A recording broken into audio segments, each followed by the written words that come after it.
We have many people that talk to us or work with us, and many of them come from already having an advisor, and it's a tough conversation to have when it's time to leave that advisor that you've been working for all these years. A lot of people that come to us say that they're friends of theirs, that they really like those people. Most cases, advisors are great people, and so that's hard to leave that relationship. And we even had a guy one time say, "Hey, I'm deciding to leave my advisor because of a few things." He said, one, they're not talking about the strategies and ideas that you're bringing up. We've worked with him for 20 years, and we haven't been doing these types of things. And so if he hasn't done it yet, he's probably not going to be able to do it at this point, even if I bring it up to him. So that was one of the biggest reasons he decided to move. Another thing that he said was the fact that we had everything under one roof. He really liked the idea of having the attorney, the CPA, the financial planners, the insurance specialist, the Medicare specialist, everyone under one roof so they could get all their retirement planning done in one place, whereas the advisor really only did investment management, and that was it. They didn't do all the services there, which meant there was gaps, and for that client to be able to get that done, they would have had to go somewhere else. And then the third reason why they decided to make the switch is because they said, "Hey, look, my advisor is about to retire, and I'm looking for a team to not only serve myself, but to serve my spouse if something happens to me, and then also be there to transfer the wealth to the next generation," which was their children, to make sure that they're good to go as well. And the average age of an advisor is 56, so that definitely makes sense. And so obviously we're not 56, and so that was something that was very attractive to them. And so I had to tell them, I said, "Hey, look, we're probably also going to be here for your grandkids too. So just want to make sure that's okay with you." But that's something that, I feel like we've got a strong value at, is because, most advisors are much older. We're younger. We're going to be around to make sure that we can see this through. So those are some of the main reasons, especially that family decided to work with us. But we see that pretty often. And now this is a hard conversation to have. And so in today's episode of Joe Knows Retirement, I'm just going to talk through, things to be aware of when leaving your advisor. How do you make sure you do it in the most respectful way? How do you not burn a bridge? And this video is really going to be for our clients who are joining us, so that they have something to reference and be educated of how to have that conversation. But really anyone could get anything out of this, but just so you know, I'll be mainly speaking to our clients here today. Joe knows taxes. Joe knows the market. Joe knows Social Security. Joe knows income planning. Joe knows pickleball? No. This is Joe Knows Retirement. So again, we mostly work with, as we talk about all the time, that Midwestern millionaire, person who's been a diligent saver. They've hardworking, they were frugal, and they've done all the right things over all of their life. And so because of that, they're now in a position in their retirement years where they need more advanced planning. It's no longer cookie cutter. They're no longer going up the mountain, as we always say. They're no longer in the accumulation phase. They're now coming down the mountain in retirement in what we call the distribution phase. And so because of that, the planning changes. So for example, we don't specialize in helping people get up the mountain. We help people getting down the mountain. So it's really that specialist versus generalist. I've done another video on this concept. And so that's another reason why a lot of people work with us, is because they understand that retirement planning, they want to work with a firm that's what they do. They plan retirements. They do that every day, all day. And that's typically what we're seeing with the people we work with who are 55 to 70, who have been diligent savers, that it's time to get that specialist to help them to make sure that all the work they've done up to this point is good to go moving forward. And so this isn't necessarily a conversation of bashing your advisor or telling your advisor they're terrible people. They may have done a great job to get you to where you are, so you always want to make sure you give them that benefit of the doubt there, but also you want to make sure that you understand of what do they specialize in. Do they only do investment management? If so, is that going to get you to where you want to be throughout retirement? Are they going to do tax planning? Are they going to do income planning and help you get income from your investments and be aware of taxes and market risk? Are they going to be able to help you with more advanced investment planning? The older you get, typically you may want to get a little more conservative. Are they going to do that? Or are they just going to have all your money in the stock market and different mutual funds that may be added cost? What is their structure to help you? Do they do healthcare planning? Do they plan for long-term care? Do they plan for Medicare? Do they plan for your income with Medicare Part B tiers? Do they help you get supplemental Medicare policy when you're 65? Do they help you with estate planning? Do they help you get the documents in place and coordinate with your attorney to make sure everything's in place? Do they prep your taxes for you so that they know that the tax planning they did throughout the year, any Roth conversions, any tax loss harvesting, any charitable planning that they do, is that getting implemented on your tax return, and then are you ensuring that that tax return is reviewed and making sure that you're not missing anything and that you're getting all of the advantages, all the loopholes, that you're taking advantage of the tax code through that tax prep that's being done from January to April. And so, those are the things that a lot of our clients really enjoy, that we're going in depth into that 5 pillar there. And again, just making sure everything's achieved and done with that white glove service there. And so, like I mentioned, we just see that most advisors just don't do that. And again, that's why a lot of people want to make that transition. So when you communicate with your advisor, you can tell them all those things, but I'll almost guarantee you this is what they'll say: we can do that. And how do you think I know that? It's because with hundreds of people who have left their advisor to come work with us, that's something that they always say. And you have to remember that advisors are really good salespeople, right? The majority of advisors were trained in this industry to be salespeople. They were trained to sell mutual funds. They were trained to sell insurance products. They were having to do their own prospecting to gain clients. You have to understand the new age of financial planning, which is something that we really stand by, is we're more focused on financial planning than we are in sales. Our biggest goal is how do we over-deliver for our clients, not how do we convince our clients to do something so we can make more money. And so understand that, advisors are really good in sales. They know how to convince people. They know how to talk people into doing things. And so they're going to make you feel bad in most cases from what we see. And so, what we always tell our clients is, hey, at the end of the day, you have to do what you want to do. If you want to stay with them, stay with them. This is your money. This is your retirement. You need to make that decision for you. But you shouldn't make that decision because your advisor is feeling sorry and you want to make him feel better. It's about you. It's not about us. It's not about the other advisor. It's about you getting the success that you're looking for with your retirement, because you have worked 40 years for this. And so why are we going to risk making 1 or 2 or 3 mistakes that could be extremely costly with all this wealth that we've accumulated to this point? And we also, this isn't all the time, but unfortunately some advisors will even throw shots at us. They'll bad talk and say, hey, you don't want to do that. You don't want to work with them. We've had people say, you don't want to work with them. They're too young. Or I'm going to report them if you go work with them because they're doing bad things. And it's just nothing to stand on. It's just simply scare tactics to try to make that person feel bad from leaving, which I don't understand, because who wants to go back to someone like that? Because something we always tell our clients is, hey, look, we don't know if you're fully going to trust us yet. So when they make that decision to move forward, they typically have a good feel. They're typically feeling really comfortable. They really like the level of planning that we do, but they haven't necessarily seen us do all of our work. And so we even had a client tell us this before, that, hey, look, it was really hard for me to fully trust you until about 6 months in. And the reason why 6 months is because that's when he felt he was able to see all the planning work together, all of the communication of how we communicate with our clients and how timely we are with that. And that's when it finally clicked with him of, all right, I don't have to worry about this anymore. This team has it and I'm good to go. But here's the point that I'm trying to emphasize. Even if you come work with us, who knows that you're going to enjoy working with us? What if something we tell you is wrong, or you had a different expectation and you decide to leave? And that's completely fine. We're not here to force people to work with us. We're here to work with people who have a great fit for who we are. We're at a point where we don't need more clients, right? We want to make sure we bring on the right people who we enjoy serving, who value the service we do. And so if someone ever says that, hey, I don't think we're connecting, or hey, I don't think that the fees we're paying you are showing enough value, we would never expect them to stay. And so if that were to happen, or something like that were to happen, where are you going to go from there, right? Are you going to do it on your own? Are you going to go back to your other advisor, a different advisor? So that's what we say, is never burn the bridge. Who knows? You may be going back to them. Maybe what they're doing was better than what we were doing, and you just didn't see it. So I can tell you that's never happened, but it's just something to consider, that you never want to burn a bridge. And so that's just a good reminder that I hope everyone understands. And just real quick to go back to it, but if they say, hey, we can do this for you, you're going to want to feel like, hey, I'm not just going to go back to them. If they can do it, I'm already there, I'm just going to do it with them. And I would just really encourage you to think, is that really the best decision?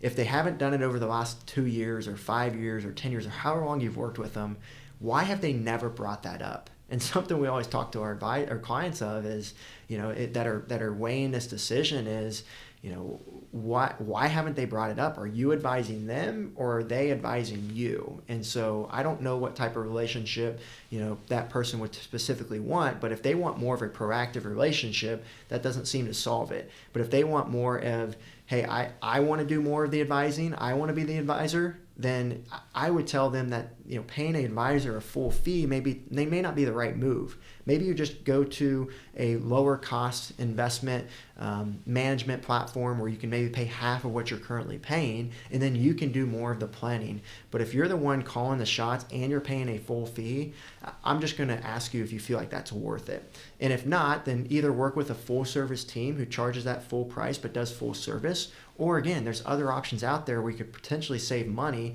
and get the type of planning that you're currently getting just at a lower cost. And so that's what we always try to challenge people of is, hey, we're never here to force people to work with us. We don't want to encourage you to work with us. We want you to get what you are looking for.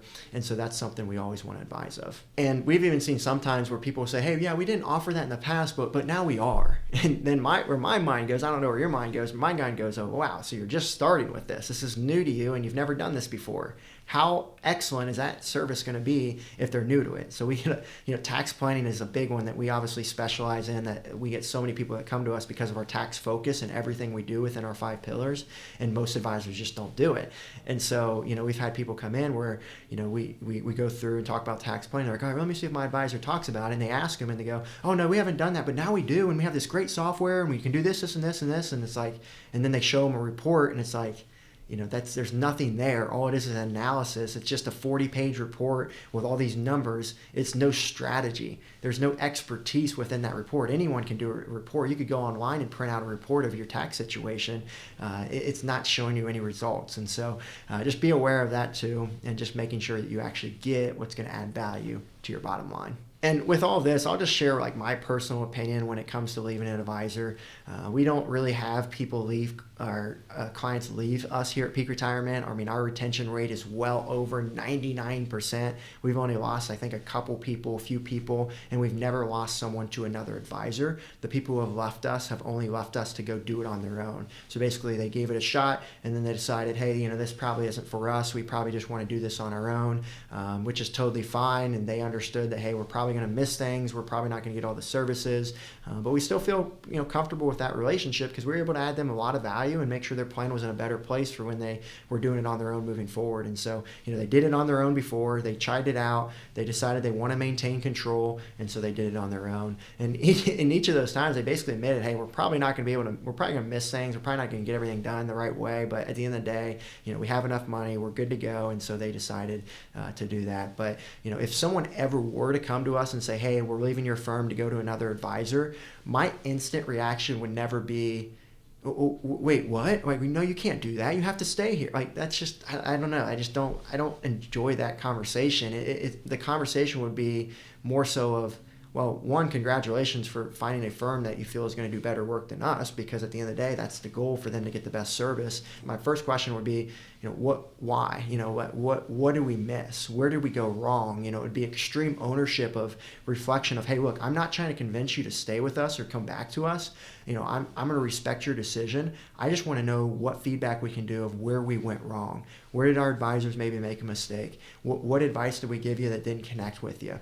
What was the feel in the meetings that caused you to do that? And again, none of those questions are to get them to come back to us. It's to say, how can we improve our client experience so that never happens again? And that's something that I wish all advisors did, but it just seems like with most advisors that our clients leave are not coming from that approach. But again, it's that abundance mindset. It's not that scarcity mindset. It's, hey, we're here to serve people. Who's ever on our boat, we're going to do the best. Who's ever not on our boat, that's completely fine. We just hope that they're getting the right help. So something else to consider with all of this is when it comes to transferring accounts. So people always wonder, like, how does this work? I have my accounts at their firm. How does that come over? It's really a simple process, especially in today's age with how great technology is. And so basically, if you have an IRA with them, for example, that can electronically transfer, and that's typically over in about 3 to 5 days. And that's just basically moving your money from your right pocket to your left pocket. So every advisor has to use a custodian. So with your current advisor, you're probably with a custodian. With your new advisor, they'll use a custodian. It may be the same, it may be different, but it's just a simple transaction. And you don't even have to do anything. The advisor does all the work. The advisor's the one who's going to submit the transfer. You just have to approve it. And understand that advisors can't move, your money from that account to there unless you approve it. And so just to give you that confidence that you can do so when you're absolutely ready. to make that decision. And then if you have like a 401k that maybe it's managed by an advisor, maybe it's not, but that would typically have to do what's called a rollover versus a transfer. And so rollovers, sometimes they'll send a check to you, sometimes they'll send a check to the custodian. That one typically takes a little bit more time. It still is a very easy process. What we do with our clients is we call the 401k companies with the client on the line so they can approve us to talk to them, and then we ask for them to send a check of the balance over to the new custodian or to us or whatever their process is to make sure it gets done efficiently. And then we track it and make sure that everything gets done so that nothing misses. And whenever those transfers come over too, we always ensure that all the assets come over. We want to make sure nothing's left over there, which is typically no problem. Sometimes there'll be a few dollars left there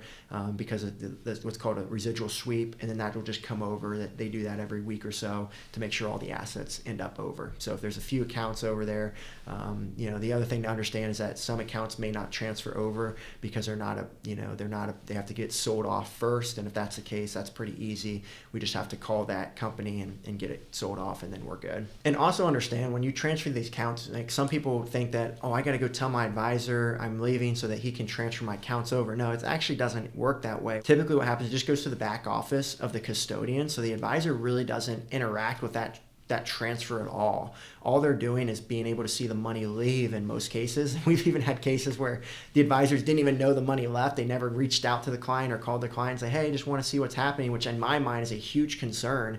Whenever we would see money move from us and it's a big amount, we weren't aware from it, we would always call the client right away and say, hey, we're concerned. Is anything happening? And again, our first thought is not that they left us. It's, was there a fraudulent action here where someone stole money from your account? Did someone, log into your account and take a withdrawal, right? We never know what's happening, and so we always want to be aware. And we've seen instances where advisors won't even call their clients and tell them that the money left, which is just crazy to me. Under the amount of craziness out there in this world, just being on top of that is so important. So I think that's a good cue that maybe you've got the wrong advisor if they're not calling you after you move your assets away from them. It maybe means they don't care, or maybe they just don't have the diligence, which is a bit of a concern. And now it becomes the hard part of the conversation of how do we tell the advisor we're leaving. And again, we never try to make this decision for our clients. We let them decide of what they feel is best based on their relationship. If you don't contact them, it typically goes smoother, obviously. But if you respectfully want to send them an email or send them give them a call, go for it. We typically wouldn't advise that you set a meeting with them because that just wastes their time if you've already set on your conversation, and just gives them an opportunity again to try to convince you out of your decision, which again may not be in your best interest. And a call is kind of the same concept, but if you feel you need to, go for it. But in most cases, a call, it just doesn't typically go as well. Again, the advisor gets defensive, they try to challenge, and it just leads to frustration. So again, it's your call on that.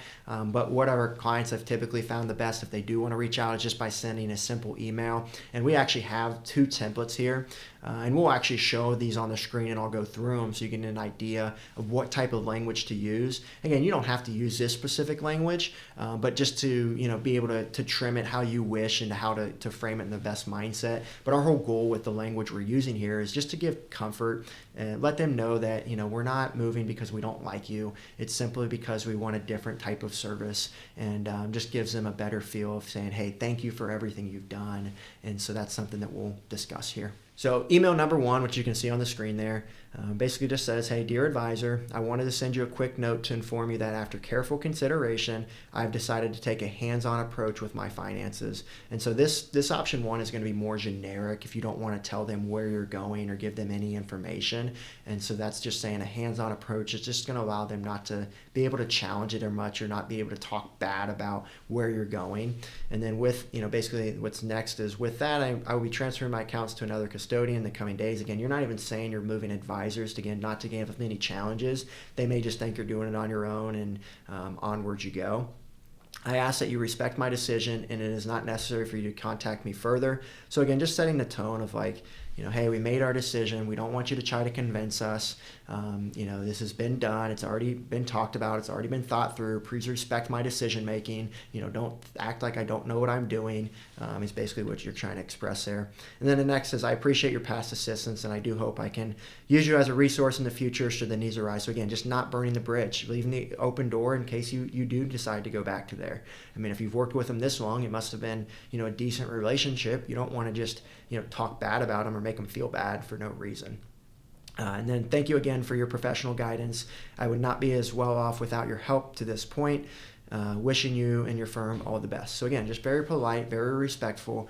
You're not trying to throw shots and be like, why didn't you do this for me? You're just being respectful. You're being very professional. So that's option one.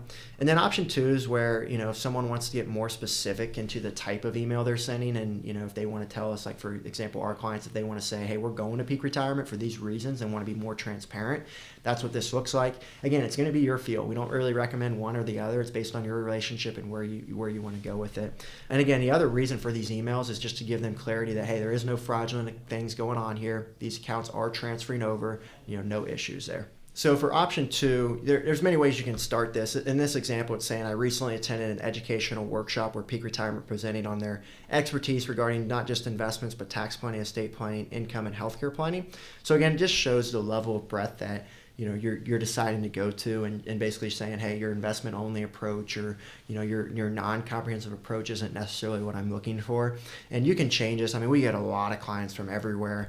This one's specific for educational workshop, but again, like, you could say, hey, I recently have been watching a lot of videos of peak retirement planning on YouTube, and I love that concept, because then they could go check us out for themselves and be like, oh wow, yeah, these guys are doing the right things. They are doing the level of planning that is important, and hopefully that advisor can learn something from it is kind of the hope for the goal. But if they haven't changed at this point, I don't know if I'll be enough to change their planning. But that's something you can say. Or, we get a lot of people who have watched us on TV and decided to call in. So you could say, hey, we've seen them on TV. We get a lot of people who have read our book. So you could say, hey, we read their book. We've listened to their podcast. We read in Kiplinger articles, another one where a lot of our clients come from. So any of those can work to express where, you found us and why you decided to work with us.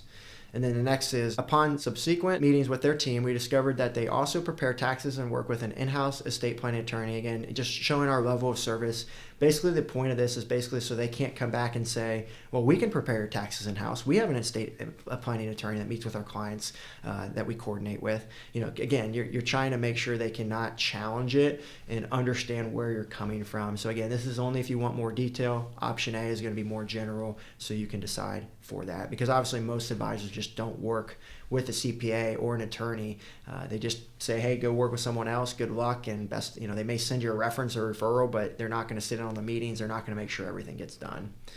And then the next is, at an early stage of my life, my major need was an asset accumulation, but now it seems seems appropriate to work with one group who specializes in every area of comprehensive retirement planning. Again, you could change this however your advisor plans, but in most cases, this is what we see, where, again, they only do investment management. They don't do financial planning. And then basically just concluding it with, after careful consideration, I've decided to transfer my accounts to Peak Retirement Planning. Again, just letting them know that you've decided to already do this. You made your decision, and then you're just asking that you respect my decision, and it will not be necessary to contact me further. I want to thank you for your past assistance and professional guidance, and I realize I would not be where I am today without your help. Wishing you and your firm all the best. And so hopefully that can be helpful for you there. And if you want those written out, emails, instead of having to type them all out, just email us, info@Peak Retirement Planning. Go to our website, you'll find our email there, and you'll be good to go. So hopefully this video is helpful for you as you look to transfer advisors or decide to leave your advisor, if that's the decision that you make. And for those clients of ours who just decided to work with us and are watching this video to have this conversation with their advisor, I just first and foremost want to say congratulations and how grateful we are for the opportunity to serve you. We know that this is your life savings. This is extremely important to you, and so we're not going to let you down. We're going to make sure we over-deliver. We're going to over-communicate. We're going to listen to you. We're going to go the extra mile and make sure that you're taken care of, and that's just something that is extremely important to us. We always say we want to be the best, not the biggest. We want to have the best financial planning firm and deliver great experience to our clients. Yes, we'll grow, but only to the level that we can serve our clients and maintain that level of service excellence that we desire. We often say our goal is not to be the McDonald's of the financial planning world. We don't want to just have franchises everywhere that just have watered down service. We want to be the Ruth's Chris. We want to be the steakhouses where they deliver an excellent experience. They don't cut corners, and they make sure they get the job done with great success. And so that's who we are at Peak Retirement Planning. And so I just want to say again, congratulations, and we're looking forward to serving you. And if anything ever goes wrong, or there's anything on these videos that I talk about that you're not getting, make sure you reach out to me. personally, and I'll make sure that we do not have that happen moving forward, but also to make sure that we grow from whatever experience that you're not getting that we talk about here. But I can tell you that that will most likely not happen. If you are looking for an advisor and this is something you stumbled upon and you'd like to schedule a time with us, if some of the things we talked about here you're not getting from your current advisor, you can schedule a 15-minute call with our team in the link below in the description, and that will allow you to have a conversation. We'll see if we're a good fit. If so, we'll schedule another session to explore further to make that decision. I do want to make it very clear we don't work with everyone that reaches out to us. We have quite a bit of people who reach out to us every single week wanting to work with us, but we do try to have conversations with everyone, because if we can't help them, if we don't have the capacity or we're not the best fit for them, we'll at least guide them in the right direction. So just want to make that very clear. We're here to help. Hopefully this YouTube video is helpful for you, and just make sure you understand that your retirement is your decision and you get to make it what you want. And so don't worry about any advisors, don't worry about us, don't worry about them, worry about you so you can enjoy that retirement you've worked hard for.